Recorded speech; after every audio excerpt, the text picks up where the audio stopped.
আসসালামু আলাইকুম। ক্লাউড ভিপিওর পক্ষ থেকে আপনাদেরকে স্বাগত। আজকে আমরা দেখব কিভাবে আমরা কুইকবুকস একটি ব্যাংক অ্যাকাউন্ট সেট আপ করার পর সেখানে ট্রানজাকশন অ্যাড করতে পারি। চলুন আমরা চলে যাই সরাসরি কুইকবুকসে। কুইকবুকসে আসার পর আমরা এখান থেকে লেফট নেভিগেশন প্যানেল থেকে ট্রানজাকশনের উপরে কার্সর রেখে ব্যাংক ট্রানজাকশন সিলেক্ট করব। যদি আগে থেকে আমাদের কোনো ব্যাংক ট্রানজাকশন বা এখানে কোনো ব্যাংক অ্যাকাউন্ট অ্যাড করা না থাকে সেক্ষেত্রে আমরা এরকম একটি ইন্টারফেস দেখতে পাবো। তো আমরা কুইকবুকসে সাধারণত দুইটা ওয়েতে ট্রানজাকশন অ্যাড করতে পারি। আমরা আমাদের ব্যাংক অ্যাকাউন্টটাকে সরাসরি কুইকবুকসের সঙ্গে লিংক করে দিতে পারি। এক্ষেত্রে যখনই ব্যাংকে কোনো ট্রানজাকশন হবে তখন সেটা সরাসরি কুইকবুকসে চলে আসবে, এর জন্য আমাদেরকে আলাদাভাবে কোনো কিছু করতে হবে না। এটা সব থেকে ফাস্টার এবং অ্যাকুরেট ওয়ে এবং কুইকবুকস আমাদেরকে এটাই রিকমেন্ড করে। কিন্তু যদি আমাদের ব্যাংক অ্যাকাউন্টটা কুইকবুকসের অ্যাসোসিয়েশন লিস্টে না থাকে তাহলে আমরা ম্যানুয়ালি এটাকে কিভাবে আপলোড করি সেটা আমরা আজকে দেখবো। তো চলুন প্রথমে দেখি কিভাবে আমরা একটা অ্যাকাউন্ট কানেক্ট করতে পারি কুইকবুকসের সাথে। এজন্য আমরা কানেক্ট অ্যাকাউন্টে ক্লিক করব। কানেক্ট অ্যাকাউন্টে ক্লিক করার পর আমরা এই ইন্টারফেস থেকে আমরা দেখতে পাচ্ছি কিছু প্রমিনেন্ট ব্যাংক অ্যাকাউন্ট এখানে শো করছে এবং আমাদের প্রায় 20,000-এর বেশি ব্যাংক অ্যাকাউন্ট আছে কুইকবুকের সঙ্গে যারা সংযুক্ত। আমরা এখান থেকে আমাদের প্রয়োজনীয় ব্যাংকটাকে সার্চ করে সিলেক্ট করব। আমি এইচএসবিসি সার্চ করলাম, এইচএসবিসি ব্যাংক চলে এসেছে। এখন এইচএসবিসি ব্যাংকটা আমার ইউজার আইডি, পাসওয়ার্ড ইত্যাদি ক্রেডেনশিয়াল দিয়ে এটাকে আমি কুইকবুকসের সঙ্গে লিংক করে দিতে পারি। সেক্ষেত্রে যখনই আমার এই অ্যাকাউন্টে কোনো ট্রানজাকশন হবে তখন সেটা সরাসরি কুইকবুকসে চলে আসবে। এ বিষয়ে আরো বিস্তারিত জানার জন্য আপনারা চাইলে এখান থেকে এই ভিডিওটা দেখতে পারেন। তো এখন আমরা দেখব কিভাবে আমরা ম্যানুয়ালি একটা ব্যাংক অ্যাকাউন্ট ক্রিয়েট করে সেখানে আমরা ট্রানজাকশন গুলোকে সিএসভি আকারে আপলোড করতে পারি। সিএসভি স্টেটমেন্ট আপলোড করার জন্য প্রথমে আমাদেরকে একটি ব্যাংক অ্যাকাউন্ট ক্রিয়েট করে নিতে হবে। তো ব্যাংক অ্যাকাউন্ট ক্রিয়েট করার জন্য আমরা প্রথমে চলে যাবো স্টার্ট আপ অ্যাকাউন্টসে। এটা আমরা ট্রানজাকশন থেকেও অ্যাক্সেস করতে পারি অথবা এখানে কব আইকনে ক্লিক করেও যেতে পারি। এখান থেকে আমরা চলে যাচ্ছি স্টার্ট আপ অ্যাকাউন্টসে। এখানে গিয়ে প্রথমে আমরা একটি ব্যাংক অ্যাকাউন্ট ক্রিয়েট করব। এর জন্য নিউ বাটনে ক্লিক করব। নিউ বাটনে ক্লিক করার পর আমাদের সামনে এরকম একটি ইন্টারফেস শো করবে। এখান থেকে আমরা প্রথমে অ্যাকাউন্ট টাইপ সিলেক্ট করব। এখানে একটা জিনিস মাথায় রাখতে হবে, এখান থেকে আমি অ্যাকাউন্টের টাইপটা যেভাবে সিলেক্ট করে দেব কুইকবুকস কিন্তু এই অ্যাকাউন্টের এগেনস্টে যত ট্রানজাকশন হবে সব সেভাবেই ট্রিট করবে। যেমন এখানে অনেক ধরনের ক্যাটাগরি আছে কিছু, যেমন এক্সপেন্স, ইনকাম অথবা অ্যাসেট, লায়াবিলিটিস, যেটাই হোক। তো এটা হচ্ছে আমার bank account, cash at bank and in hand. আমি এটা সিলেক্ট করে দিচ্ছি। এরপরে ডিটেল টাইপ, এটা ব্যাংক অ্যাকাউন্টের ভিতরে অনেকগুলো ক্যাটাগরি আপনারা জানেন, কারেন্ট অ্যাকাউন্ট, সেভিংস অ্যাকাউন্ট ইত্যাদি। এখান থেকে আমি এটা সেভিংস রাখছি এবং ব্যাংকের নাম দিয়ে দিচ্ছি স্যাম্পল ব্যাংক। এরপরে ব্যাংকের নাম্বার, অ্যাকাউন্ট নাম্বার চাইলে আপনি দিতে পারেন, ডিসক্রিপশন দিতে পারেন। এরপরে এটাকে যদি কোনো অ্যাকাউন্টের সাব অ্যাকাউন্ট হিসেবে ইউজ করছেন সেটাও দিতে পারেন এবং ব্যালেন্সটা আপনি পিডিএফ স্টেটমেন্ট থেকে নিয়ে এখানে বসিয়ে দিবেন, কত তারিখে সেটাও এখানে সিলেক্ট করে দিবেন। তো আপাতত আমি এইগুলো স্কিপ করছি। Save and close. এখানে আমাদের chart of accounts sample bank নামে আমাদের একটি ব্যাংক অ্যাকাউন্ট ক্রিয়েট হয়েছে। এখন আমরা দেখব এই স্যাম্পল ব্যাংকের এগেনস্টে কিভাবে আমরা সিএসভি আপলোড করতে পারি। এই জন্য আমরা সেম ওয়েতে লেফট নেভিগেশন প্যানেল থেকে ট্রানজাকশনের উপরে কার্সর রেখে ব্যাংক ট্রানজাকশনে ক্লিক করব। ব্যাংক ট্রানজাকশনে ক্লিক করার পর দেখুন এখানে আমাদের একটা অপশন আছে আপলোড ট্রানজাকশনস। আমরা এখন আপলোড ট্রানজাকশনে ক্লিক করছি। আপলোড ট্রানজাকশনে ক্লিক করার পর আমাদের সামনে এরকম একটি ইন্টারফেস শো করবে, যেখানে একদিকে বলা হচ্ছে ম্যানুয়ালি আপলোড ইওর ট্রানজাকশনস আর আরেক পাশে আছে ব্রিং ইন ট্রানজাকশনস অটোমেটিক্যালি।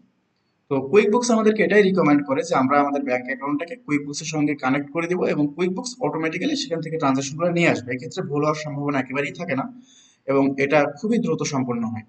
তো যেহেতু আমরা এখন ফোকাস করতেছি ম্যানুয়ালি আপলোড করার জন্য, তো আমরা দেখি কিভাবে ম্যানুয়ালি এটাকে আপলোড করা যায়। তো সিএসবি ম্যানুয়ালি আপলোড করার আগে এখানে কিছু কথা বলা প্রয়োজন। প্রথমে আমাদেরকে সিএসবিটা কুইকবুকসের অর্ডার অনুযায়ী সাজিয়ে নিতে হবে।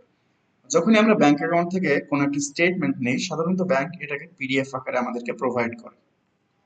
আমরা ব্যাংক থেকে সেই পিডিএফটা কালেক্ট করার পর ওটাকে সিএসবি তে কনভার্ট করে কুইকবুকস এর অর্ডার অনুযায়ী আমাদের সিএসবিটাকে সাজাবো, দেন আমরা এটা কুইকবুকসে আপলোড করব। তো আমরা কিভাবে একটি পিডিএফ স্টেটমেন্টকে সিএসবি তে কনভার্ট করতে পারি এবং কুইকবুকসে আপলোড করার জন্য সেটিকে কুইকবুকসের অর্ডার মতো সাজাতে পারি, এ বিষয়ে আমাদের একটি বিস্তারিত ভিডিও আছে, আপনারা চাইলে সেটা দেখে নিতে পারেন। ভিডিও সংক্ষিপ্ত করার স্বার্থে আমি আগে থেকে একটি সিএসবি রেডি করে রেখেছিলাম। এখন জাস্ট আমরা এখান থেকে সিলেক্ট বাটনে ক্লিক করে সেটাকে সিলেক্ট করে দিব। এখানে ক্লিক করার পর দেখুন আমার এটা CSB for upload sample bank one এটা সিলেক্ট করা আছে। আমি এটা সিলেক্ট করে দিচ্ছি। এটা এখানে আপলোড হয়ে গেছে। এখন আমি কন্টিনিউ ক্লিক করলাম। কন্টিনিউতে ক্লিক করার পর দেখুন আমার কাছে যাচ্ছে যে কোন অ্যাকাউন্ট বা আমার চার্ট অফ অ্যাকাউন্টস যতগুলো অ্যাকাউন্টস আছে কোনটার এগেইনস্টে আমি এই সিএসবিটাকে আপলোড করতে যাচ্ছি। তো তো আমরা যে স্যাম্পল ব্যাংকটা ক্রিয়েট করেছিলাম সেটা আমরা এখানে লিখে দিব যে আমাদের স্যাম্পল ব্যাংক চলে এসেছে। আমরা এখন এই স্যাম্পল ব্যাংকের এগেইনস্টে আমাদের এই সিএসভিটাকে আপলোড করব। Then continue. এখন আমরা দেখতে পাচ্ছি আমাদের ডেটাটা আসলে কি ফরম্যাটে আছে সেটা কুইক বুঝতে আমাদেরকে বুঝিয়ে দিতে হবে।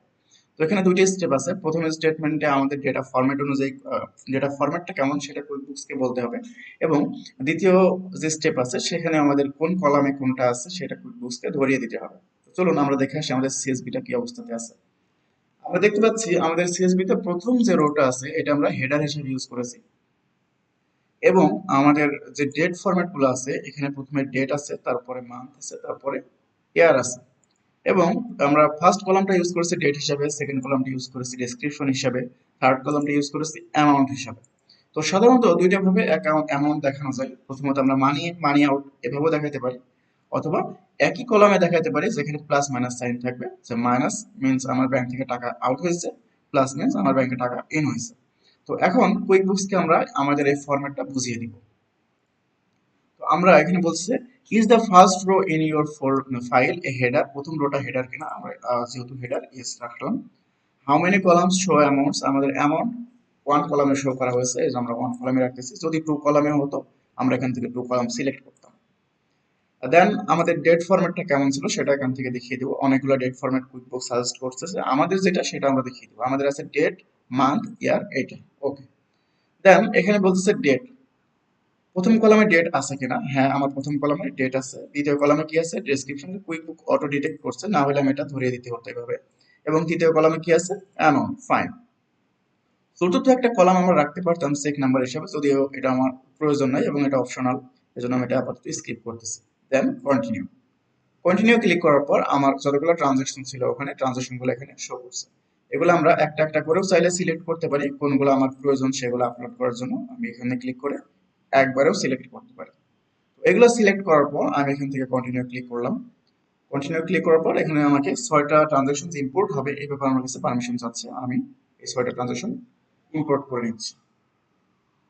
ওকে, আমার ট্রানজাকশন ইম্পোর্ট করাটা কমপ্লিট। এরপরে দেখুন স্যাম্পল ব্যাংক হিসেবে আমার একটি ব্যাংক ক্রিয়েট হয়েছে এবং এর এগেইনস্টে আমার 6টা ট্রানজাকশন অ্যাড হয়েছে। তো আজকে আমরা দেখলাম কুইকবুকসে কিভাবে একটি ব্যাংক অ্যাকাউন্ট অ্যাড করার পর ম্যানুয়ালি সেখানে আমরা ট্রানজাকশন আপলোড করতে পারি। ধন্যবাদ এতক্ষণ সাথে থাকার জন্য। আল্লাহ হাফিজ।